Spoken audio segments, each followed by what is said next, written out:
And then there is the East, okay, which is the darling of the West, but really has decided to be the darling of the West while at the same time being very, very belligerent within the East. So India. Hina Rabbani खर ने ये कहा है कि India is darling of the west. India west का darling है और जब रिलेशंस की बात आती है तो पाकिस्तान के साथ रिलेशंस पर उसके कुछ टर्म्स एंड कंडीशंस होते हैं। यानी तमाम बिजनेस ज़्यादातर वो यूरोप के साथ कर रहे हैं, वेस्ट के साथ कर रहे हैं, जबकि अपने नेबर्स को उस तरीके से रिलेशन में नहीं बेहतर ला पा रहे। हमसे उनकी तरक्की बर्दाश्त नहीं हो रही। उसने कहा था कि अगर अभी पाकिस्तानियों को मौका दे दिया जाए ना इंडिया जाने का तो आधे से ज़्यादा पाकिस्तान खाली हो जाएगा, और ये बात बिल्कुल सही है। ज़मीन आसमान का फ़र्क है। पाकिस्तान की ज़मीन भी बिल्कुल भी बंजर नहीं है इस हवाले से, माइंस एंड मिनरल्स के हवाले से, लेकिन क्यों और किस तरह से हम 75 साल पीछे रह गए इस तमाम सूरत हाल में। की मजमूई शरह 28.31% तक पहुंच गई है। उनकी नज़र में हमारी कोई रह नहीं गई, कोई एक्सपेक्ट रह ही नहीं गई, वैल्यू ही नहीं है, तो वो किस तरह आपसे बात ही नहीं करना चाहिए। वो कहते यार ये तो खुद ही भूखा मार रहा है। उन्होंने ये स्टेटमेंट गलत दी है। असल में उनको ये कहना चाहिए था कि India darling of the world है। इंडिया इस वक्त पूरी दुनिया का डार्लिंग बन चुका है। उनको ये बात कहनी चाहिए थी, लेकिन उन्होंने सिर्फ ये बात की कि वेस्ट का है। उसकी वजह क्या है? उसकी वजह आप जानते हैं कि अभी कुछ दिन पहले इंडिया के प्राइम मिनिस्टर नरेंद्र मोदी साहब का दौरा हुआ है और वो देख सकते हो किस तरीके से बात हो रही है। हिना रब्बानी खैर पाकिस्तान की उप विदेश मंत्री तो हैं बिलावल भुट्टो, और उप विदेश मंत्री के साथ इनके काफ़ी किस्से आए थे, आपको याद होगा अफेयर के। इन्होंने बयान दिया है कि इंडिया है वेस्टर्न कंट्रीज़ का डार्लिंग। हालांकि आलिया जी ने बहुत सही बात बोली है, इंडिया वेस्टर्न कंट्रीज़ का डार्लिंग नहीं है, इंडिया है सारी दुनिया का डार्लिंग, जो कि मुझे बहुत अच्छी लगी। और जिस वजह से इंडिया को बहुत ज़्यादा इन्वेस्टमेंट, फॉरेन डायरेक्ट इन्वेस्टमेंट और बहुत सारी चीज़ें मिल रही हैं। पूरा वीडियो देखिए और कमेंट सेक्शन में अपने सुझाव दीजिए, मेरा रिएक्शन रहेगा। आप क्या कहना चाहते हैं इनका, हिना जी के इस बयान का? प्लीज़ चैनल को सब्सक्राइब करें। ने ये कहा है कि India is darling of the west. India west का डार्लिंग है और जब रिलेशंस की बात आती है तो पाकिस्तान के साथ रिलेशंस पर उसके कुछ टर्म्स एंड कंडीशंस होते हैं। ये कहना उनका कि India darling of the west है, तो इसका मतलब ये हुआ कि जब हमें ये पता चल गया कि, मैं तो ये समझती हूँ कि उन्होंने ये स्टेटमेंट गलत दी है। असल में उनको ये कहना चाहिए था कि India darling of the world है। इंडिया इस वक्त पूरी दुनिया का डार्लिंग बन चुका है। उनको ये बात कहनी चाहिए थी, लेकिन उन्होंने सिर्फ ये बात की कि वेस्ट का है। उसकी वजह क्या है? उसकी वजह आप जानते हैं कि अभी कुछ दिन पहले इंडिया के प्राइम मिनिस्टर नरेंद्र मोदी साहब का दौरा हुआ है और वो दौरा कितना बड़ा है, और उसके बाद जो अमेरिका के रिलेशंस है पाकिस्तान के साथ, उसकी कोई और समत जो है अब मुकर्रर हो चुकी है, वो किसी और डायरेक्शन में जा चुकी हैं। और हमने भी क्योंकि फ़ैसला किया है ये कि अब हमने अमेरिका के बजाय चाइना के साथ स्टैंड करना है। अब हम चाइना के साथ खड़े हैं, अमेरिका के साथ नहीं खड़े, तो एक वजह ये भी है। लेकिन ये बात अपनी जगह पर बिल्कुल दुरुस्त है कि जो वेस्ट है वो इंडिया को इस वक्त बहुत ज़्यादा प्रेफर कर रहा है। ठीक है, अच्छा, उसकी बड़ी वजह क्या है? हम शायद ये जो उन्होंने बात की ना, इसमें एक थोड़ा सा मुझे गुरूर नज़र आया है। मैं नहीं समझती कि हमें इस तरह का कुछ इमोशंस दिखाने चाहिए, जिसमें हमने ये कहा है कि देखो हम तो तैयार हैं। इनकी इस हिना रब्बानी साहिबा की इस स्टेटमेंट से ऐसा महसूस होता है कि हम तो तैयार हैं, हमारी तो कोई गलती नहीं, कोई प्रॉब्लम ही नहीं। तो देखिए, जब हमारे साथ ताल्लुकात की बात आती है तो इंडिया ये कहता है कि मेरी ये टर्म्स एंड कंडीशंस हैं, या वो क्लोज माइंडेड है, जबकि बाकी पूरी दुनिया के साथ ताल्लुकात में वो क्लोज माइंडेड नहीं है। तो मैं इसको इस तरीके से समझती हूँ कि पूरी दुनिया इस वक्त इंडिया के साथ ताल्लुकात बनाना चाहती है, और भारत एक ऐसा कंट्री है, उसके यहाँ तक पहुँचने में, इंडिया की एक बड़ी ताकत बनने में, उसका सबसे बड़ा, या आप कह सकते हैं कि एक बेसिक फैक्टर ये भी है कि वो पूरी दुनिया से ताल्लुकात बेहतर बनाना चाहता है। इंडिया क्लोज माइंडेड नहीं है। ये जो बात की है हिना रब्बानी खर ने, ये हमारे अपने ऊपर उतरती है। मैं तो इसको इस तरीके से देखती हूँ कि कोई भी कंट्री तरक्की कर ही नहीं सकता अगर वो किसी कंट्री के साथ ताल्लुकात बनाने के लिए अपना एक ऐसे माइंडसेट का मुजाहरा करे कि नहीं जी हमने ताल्लुकात नहीं रखने।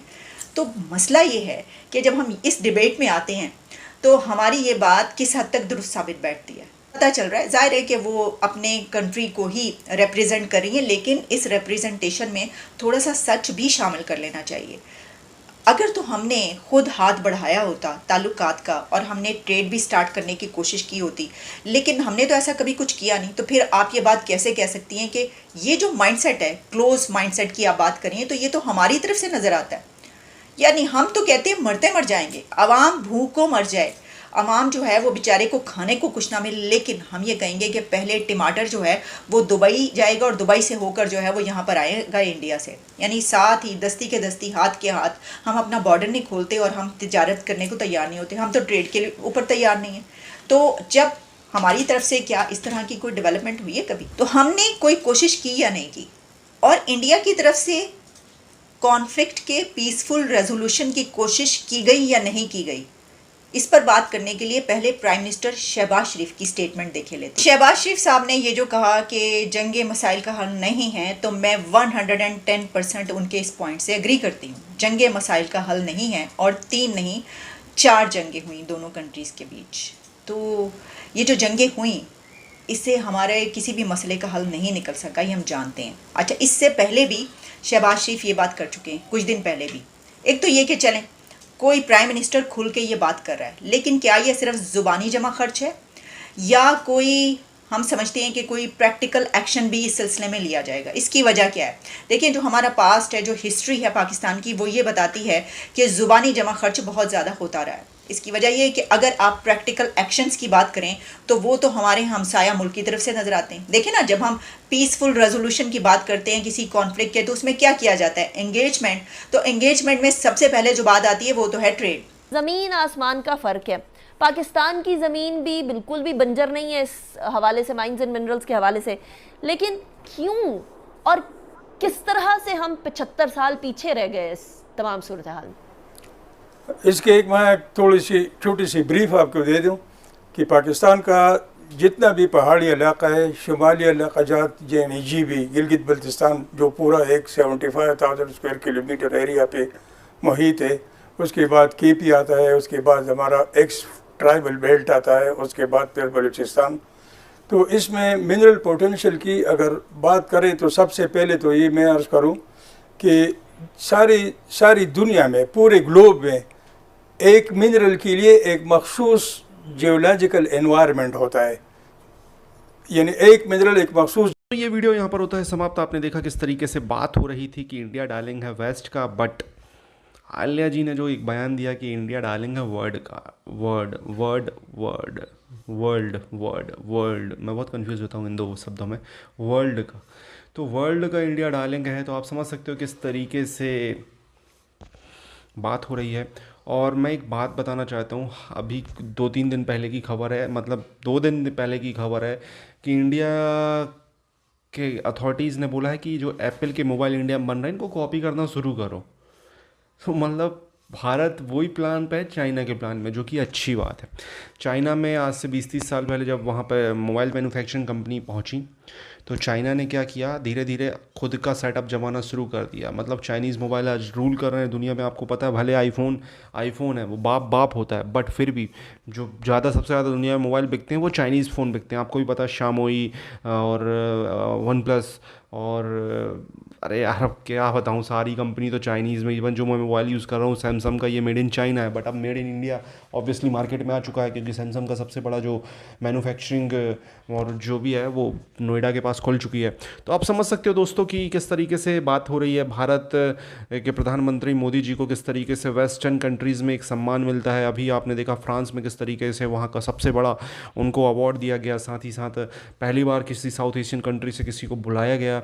US में आप देख सकते हो किस तरीके से मोदी जी को एक अलग तरीके से ट्रीट किया जाता है। तो ये सब चीज़ें देखकर पाकिस्तान की कुल मिलाकर जल रही है। और भारत अपना जो एक विकास का जो एक वर्ल्ड रोड मैप बनाया है मोदी जी ने, उस पर बिल्कुल कार्यरत है। और उम्मीद करते हैं अगले इलेक्शन में भी मोदी जी आएंगे। तो उन्होंने बोला है कि दुनिया की 30 सबसे बड़ी अर्थव्यवस्था में भारत होगा, तो वो सच हो। आपको क्या कहना है कमेंट में राय दें, चैनल को सब्सक्राइब करें।